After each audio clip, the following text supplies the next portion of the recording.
एक चीज अच्छे से समझ लो, रिलैप्स कभी अचानक नहीं होता। ऐसा नहीं है कि एकदम से आग आया और तुम कंट्रोल खो बैठे। सच क्या है, रिलैप्स हमेशा पहले से शुरू हो चुका होता है, लेकिन तुम नोटिस ही नहीं करते। कभी ऐसा हुआ है तुमने डिसाइड किया अब नहीं करना, और उस मोमेंट पर तुम जेन्युइनली स्ट्रॉन्ग फील कर रहे थे, लेकिन कुछ घंटों बाद ही या रात को सब कंट्रोल टूट गया। और फिर वही सवाल, मैं खुद को रोक क्यों नहीं पाया? क्योंकि तुम लड़ाई गलत जगह लड़ रहे थे।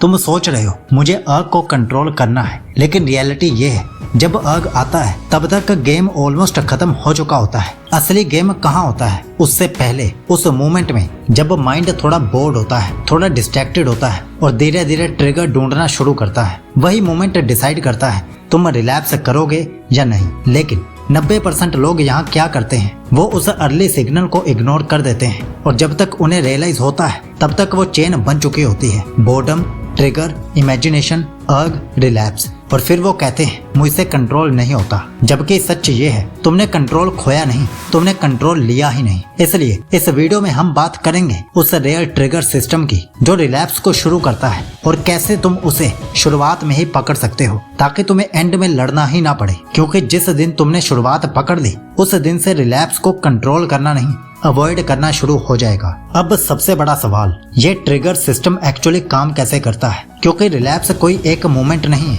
ये एक चेन रिएक्शन है जो धीरे धीरे बिल्ड होता है। सबसे पहला स्टेप, बोर्डम या लो स्टेट। तुम फ्री हो, माइंड खाली है और अंदर हल्की सी बेचैनी है। ये डेंजरस क्यों है? क्योंकि एम्प्टी माइंड हमेशा स्टिमुलेशन ढूंढता है। दूसरा स्टेप, अटेंशन ड्रिफ्ट। तुम कैजुअली फोन उठाते हो, रैंडम स्क्रॉलिंग शुरू होती है, बस टाइम पास कर रहा हूँ, लेकिन अननोइंगली तुम ट्रिगर्स के पास जा रहे होते हो। तीसरा स्टेप, माइक्रो ट्रिगर हिट।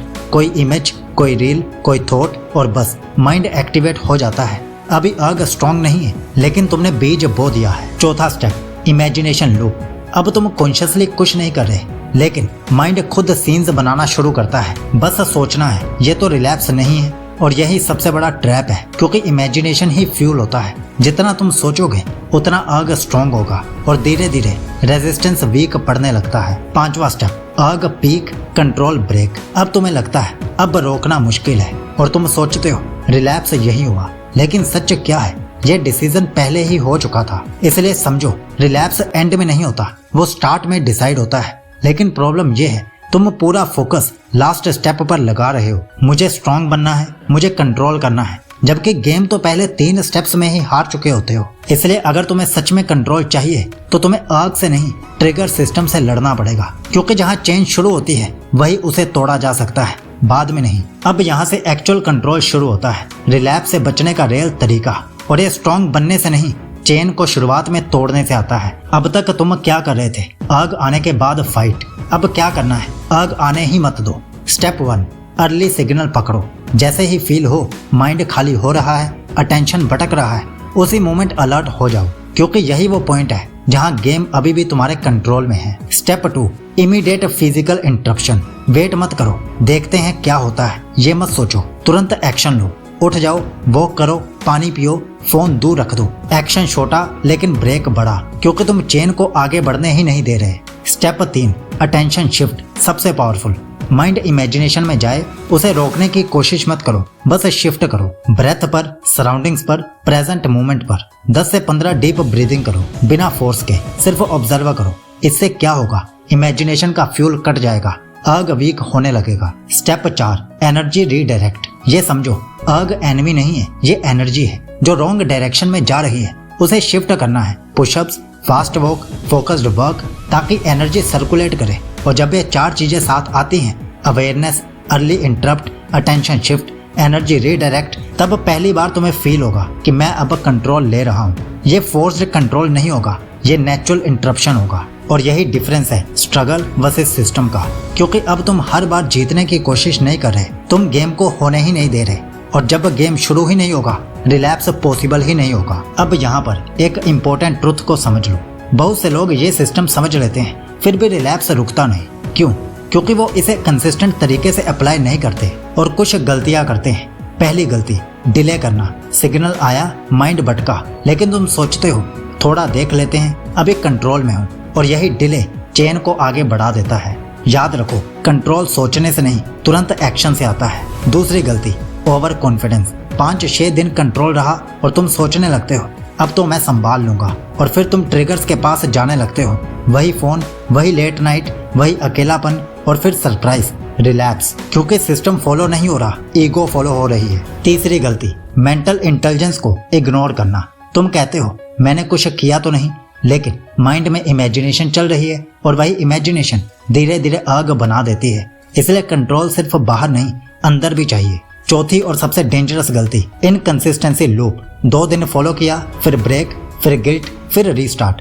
मतलब सिस्टम बन ही नहीं रहा, और बिना सिस्टम के हर बार तुम्हें जीरो से शुरू करना पड़ेगा। और एक हिडन मिस्टेक, एनवायरनमेंट को इग्नोर करना। तुम सेम ट्रिगर्स में रह रहे हो, सेम हैबिट्स भी रिपीट कर रहे हो और एक्सपेक्ट कर रहे हो कि इस बार मैं कंट्रोल कर लूंगा।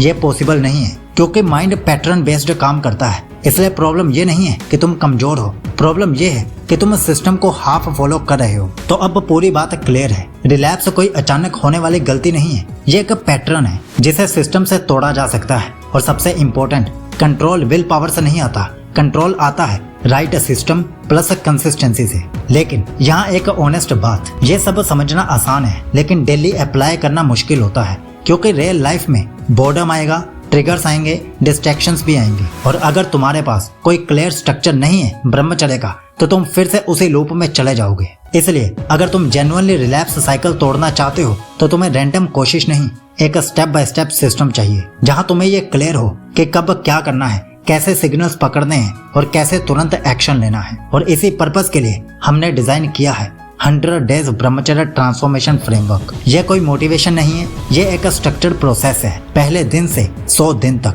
जहाँ तुम गेस नहीं करते, फॉलो करते हो। धीरे धीरे तुम खुद नोटिस करोगे अर्ग्स कमजोर हो रही हैं, अटेंशन स्टेबल हो रहा है और कंट्रोल नेचुरली बढ़ रहा है। अब चॉइस तुम्हारे पास है, या तो तुम ऐसे ही ट्राई करते रहो और हर बार रिलैप्स के बाद रीस्टार्ट करते रहो, या फिर एक प्रॉपर सिस्टम फॉलो करो और खुद ऑब्जर्व करो कैसे वही लाइफ अब कंट्रोल में आने लगती है। लिंक नीचे डिस्क्रिप्शन और पिन कमेंट में दिया है। अगर तुम सीरियस हो तो आज और अभी से शुरू कर दो, क्योंकि एंड में स्ट्रॉन्ग वो नहीं होता जो लड़ता रहता है, स्ट्रॉन्ग वो होता है जो सिस्टम बना लेता है। आपका ब्रह्मचर्य शुभ हो।